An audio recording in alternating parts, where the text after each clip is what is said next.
All right, thank you for staying with us. It's time to know what's on the front pages of the Nigerian newspapers. And joining me to look at the papers this morning are social commentator Oladeyinde Areyo and Center Director, Center for International Advanced and Professional Studies, Professor Anthony Kila. Gentlemen, good morning. Thank you for joining us on TVC Breakfast. Thanks for having us.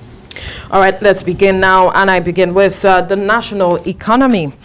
$2.1 billion plunge in foreign reserve mounts pressure on Naira. $2.1 billion plunge in foreign reserves mounts pressure on Naira. You find details of the story on the pages of the national economy. To the business day now, Nigeria's wheat demand surges as Gari rice prices spike. Nigeria's wheat demand surges as Gari rice prices spike. To the first newspaper, another day of anguish in Kaduna. Bandits strike again, kidnap over 140 students, kill 2 soldiers. Security agents rescue 28 students. Government orders closure of 13 schools. Details of the story on the pages of the first newspaper. To the Nigerian pilot, over 100 abducted. Over 100 students missing as bandits storm Bethel Baptist School, Kaduna. We gave the bandits a hot pursuit, rescue 26 students, police spokesman. Details of the story on the pages of the Nigerian pilot. To the blueprint now. Despite federal government's caution on open grazing ban, Southern governors fix September the 1st for takeoff, says security agents must notify us before any operations, insist on president of Southern extraction. All right, you find details of the story on the pages of the blueprint. To the Daily Trust, the 2023 presidency, Southern governors shut out Atiku, Kwankwaso, Tambuwal, others. To the Nigerian Tribune, Southern governors decide next president must come from South. Anti-open grazing law timeline is September the 1st. Reject removal of electronic transmission of results from Electoral Act.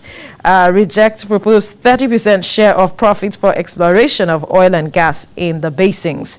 Reject 3% equity shares for oil-producing communities. All right, more details if you look through the pages of the Nigerian Tribune. To the Punch newspaper now, Ohaneze insists on slot as 17 governors demand 2023 South presidency. Governors fault removal of electronic transmission of election results from Electoral Act. PIB passage, forum rejects 3% for host communities in strong terms. All right, to the nation's newspaper now, Southern governors call for power shift to South, reject removal of electronic transfer of results from Electoral Act Amendment Bill. Other resolutions, rejection of PIB as passed, enactment of anti-open grazing law by September the 1st, sharing of cash in police trust fund by federal state government, no going back on state police. All right, to the Vanguard newspaper. We must okay federal government security operations in our states. Southern governors say presidency must return to South in 2023, back 5% equity stake for host communities in PIB, set September the 1st deadline for laws banning open grazing. Reject removal of electronic transmission of election result from Amendment Bill. All right, to the Daily Sun now.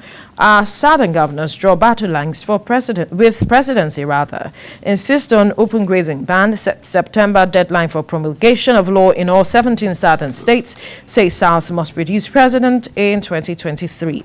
Reject removal of electronic election result transmission. All right, to the News Direct now. Southern governors reject 30% NNPC profit for inland basin exploration, talking about the PIB, backzoning presidency to the South. All right, and to the Guardian newspaper, the final paper this morning, Southern governors want power shift to reject 30% share for frontier basins. Other member states to promulgate anti-open grazing law by September the 1st. Security agencies must inform governors before operation in states. That's the story on almost all of the papers this morning. But then again, there is this story that is also generating concern, talking about the abduction of students.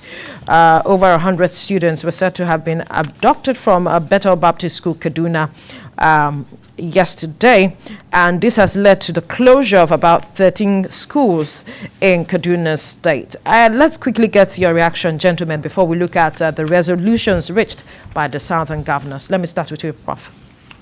Well, I think one thing that really caught my attention is the abduction of children, again in Kaduna, of all the stories, because it's very sad, you know, and it shows us that some people are evil amongst us.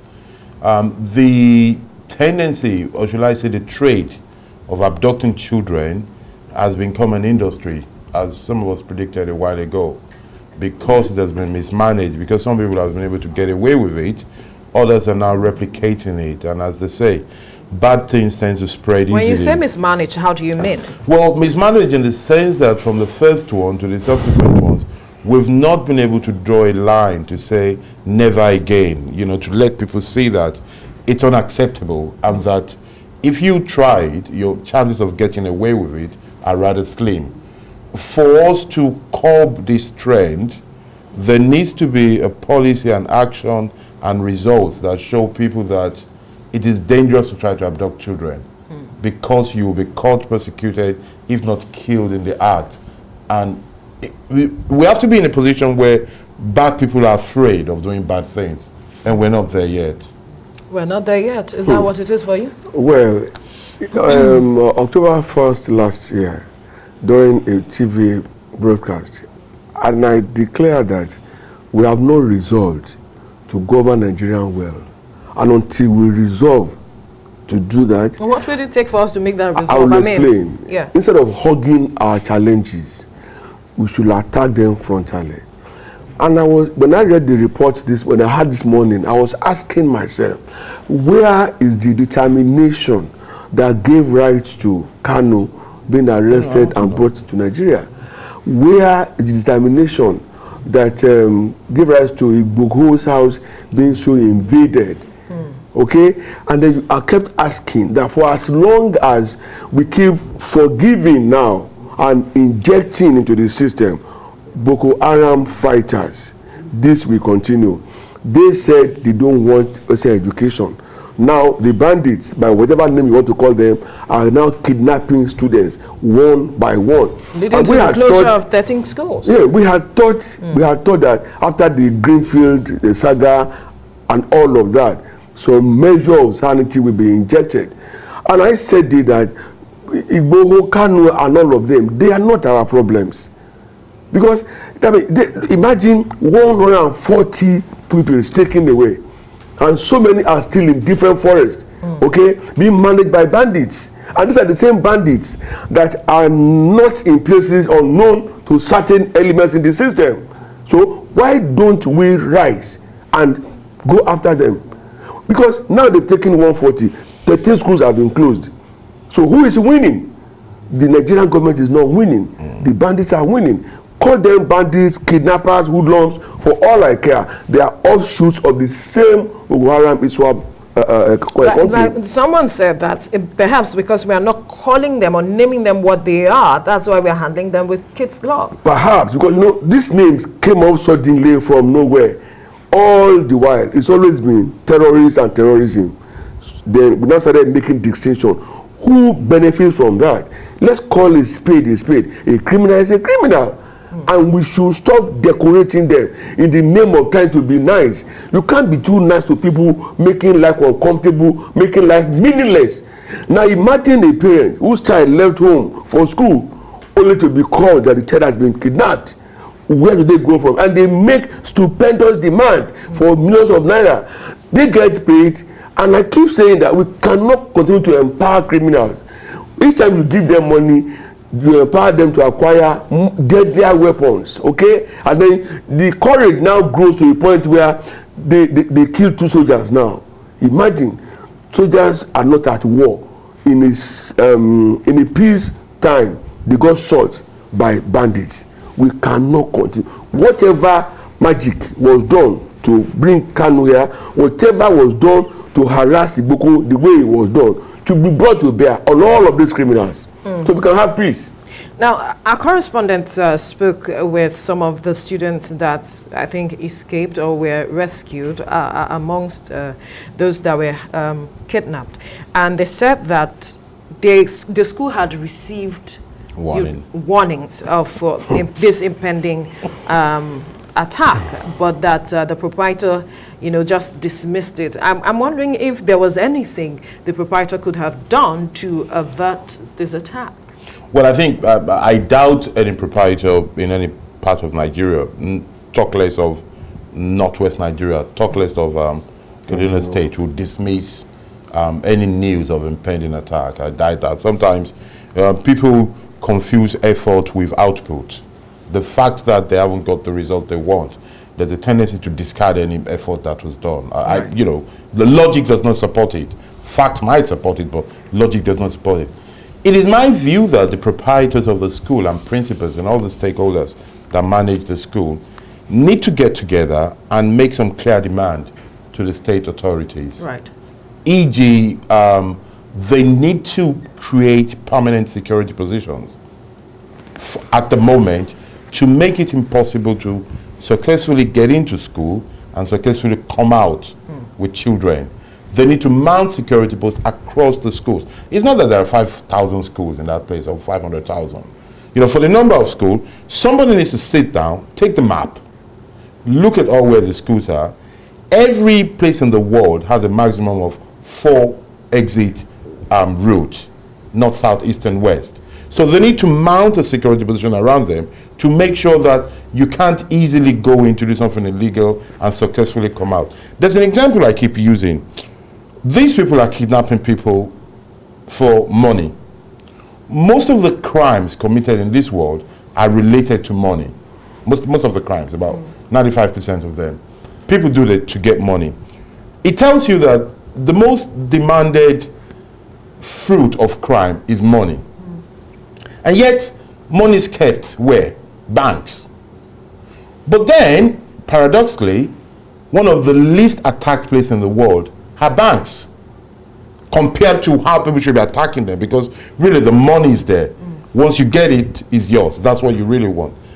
So the question is, why are people not attacking banks? Because banks have sat down to make it almost impossible to attack them. And yet, what criminals want are inside the bank. Banks have sat down, because banks were robbed a lot more in the past across the world, not just Nigeria. But they've sat down, created system, and they have shared these best practices across the world. Bank managers will know what I'm talking about. Bank leaders. They've sat down to say, how do we immune ourselves from robbery? How do we make sure people would desire to do it, but they actually do not do it? The government of Nigeria needs to learn from that banking mentality. The people of Nigeria, from parents to proprietors to principals, need to push for the government to wake up to that mindset. Another thing that stakeholders need to do, and this is both inward and outward, is to actually try to win the psychological mental battle against bandits, terrorists, and criminals. i.e., somebody needs to find a way to educate the whole community to know that these people are our enemies. They're not our friends. They should know that by now. Well, for some reason they don't. Mind you, there's a lot of people who don't know that the pedestrian bridges are for them.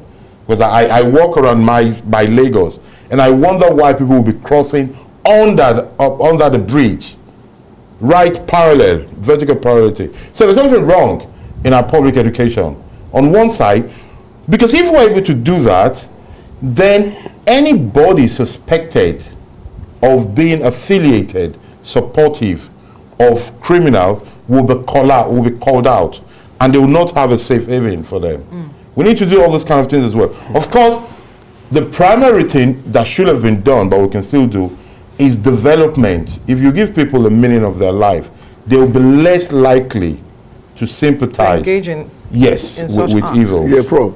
I would disagree with you on the last line. We're talking of people who are already hands down, who, some of them, some communities, they have to work on the farms of bandits before they are allowed to work on their own farms. Yes. Some pay maybe weekly or monthly deals to bandits Yes. before they are allowed to operate. Yes. And so on that platform, I don't think they still need to be, I mean, their consciousness to be reawakened. They already know. But the point is, they are weak against, limited. they have nothing to come up with against these very well armed bandits. And that's where government should have come in. It is number one government responsibility to secure lives and property. It is not negotiable. It is basic and it is standard. Oh, wait, to that extent, unlike the example you gave of people crossing under the bridge, those who do that, they are conscious of the fact that they could be killed by oncoming vehicle. And yet but out of desperation and carelessness, they still embark on it. It happened this morning. Traffic was everywhere, and by the time I was going to make my turn by the motorways, people were running up and down, and I was like, even with tankers and trailers, they didn't care. It's a different ballgame entirely. These ones are people who are powerless and they have their backs against the wall. It will take only the government that has access to guns, ammunition, and all of that, instead of violence, to bail them out. They can't do anything. Well, in a way, we say the same thing. You see, what you're saying is that the illegal state has overpowered the legal state. Absolutely. So it is a weakness of the state we're looking at. Right. What you're describing is the instance of a failed state. A state that cannot secure lives and property is a failed or failing state. Because the essence of a state is legitimate and superior force. All right. Those things, two things have to go together. Wherever one is missing, that means the state is going down. So in a way, the state has to reclaim itself. But you see, the reason why people will support bandits and criminal, and I know I exaggerate, but also to the point of crossing the road instead of going over the pedestrian bridge, is because the value set of a legal system is not trusted, is not embraced. You can see driving on our roads that it pays to be bad. If you cut corners, you get to where you're going earlier. Faster. So that's the problem we have. That's the thing. We need to turn it around to look for a way where it becomes profitable to be good. At the moment, it is not. And it becomes punishable. All right. Let's quickly touch on this story, gentlemen, that is on almost all the papers this morning, talking about the resolutions reached by the South governors, the governors of the South, rather, who met in Lagos yesterday. And they have said that the next president must come from the South. Anti-open grazing law timeline is now September the 1st, despite the federal government's stance on grazing, open grazing. And then they are rejecting removal of electronic transmission of results from the Electoral Act. They proposed a 13% share of profit for exploration of oil and gas in the basins. Now, just talk to me, gentlemen. Basically, let me begin with you, Olade Ndiario. Which of these resolutions stands out for you? Well, for me, the one on open grazing stands out. Animal husbandry is a private business. Right. There is no reason why it should now become the albatross on our necks, tearing us apart, leading to economic losses and loss of lives as well. So the earlier we get that very straight, the better. There is nowhere in the world where they entertain open grazing again. Everybody's into ranching. And in any case, why are we different from other countries very close to us here?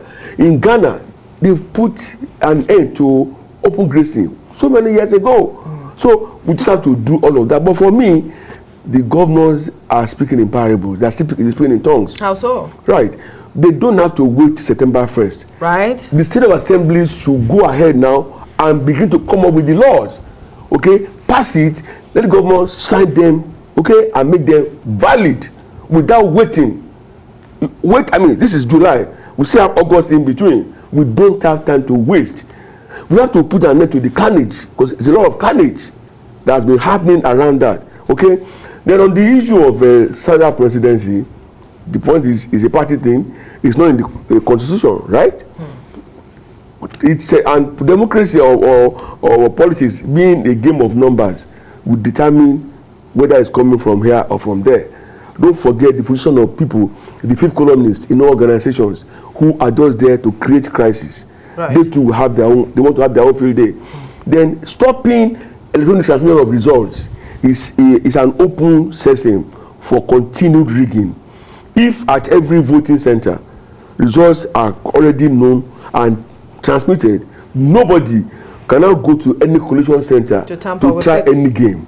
So that has to be, insisted upon.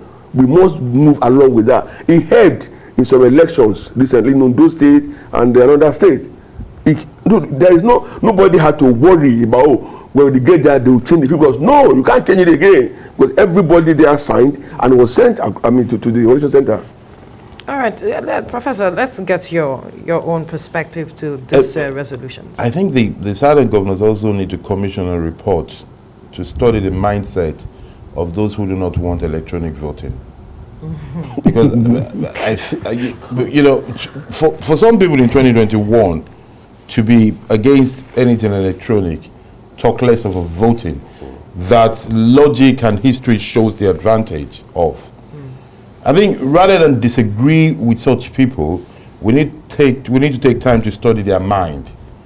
To understand why. To understand why. Because, you soon see that though we all seem to all have one head and two eyes and speak to each other, inside us, things are going on that we're not the same. And it'll be good to know, it'll be good to actually list those people, maybe find out where they grew up and what kind of childhood they've had to see who are these people who are against such things. I think it will be a helpful thing. The southern governors want a southern president. Will you not want a southern president if you are a southern governor too? That goes without saying. So I think that is fine. It's when it comes to the territory. They want more money. They say the deal is not enough. But you see, again, will you not want more money if you are part of them? It makes sense. It's a good dialogue. Besides everything they said, my thinking is that there is a system failure that we're dealing with, that we're not looking at. And, I tell my colleagues that study these things, that we miss the point when we see evil growing gradually. You see, the governors are speaking because some of them actually believe it, although my friend here thinks they're not speaking loud enough. No, they are not. This thing is not as easy as you make it. Why is it not easy? They still depend on the federal government for the application. They're not as free as you make them. They're free and strong when they disturb the rest of us on the road with their sirens. But when they get to Abuja, they're not that strong. I can tell you. They go cap in hand. So I think they're doing their best. These are like a class prefect standing up to the class teacher. It's easier to stand down the other students. But when it goes to the class teacher, it becomes a bit tougher, and that's where they are. So that's on one side. But I think there's a failure. You see, there are two bodies that are latent, that are absent in our system. One is the political party, and the other is the House of Assembly, the legislative powers. Because these things that the governors are stepping in, where there's a vacuum. Ordinarily, what Abuja does and what other state does should be something agreed in a manifesto of a party. So political parties, all members of the political parties should be speaking one way and the other side opposing them. Right. Because the parties are dead, we're now having North versus South. Are they dead? Probe. Yes. I think we had a conversation before. Yes. And I told that we do not have political parties in Nigeria. Right. That what we have are vote catching and power grabbing organizations. And that's why we are saying what we're saying. Well, there's still parties. There are still parties, as much as I know, but we'll leave the conversation here now, gentlemen. Social commentator Olade Areyo, Center Director, Center for International Advanced and Professional Studies, Professor Anthony Killer. Thank you, gentlemen, for your time. Thank you for having us. Thank you. We take a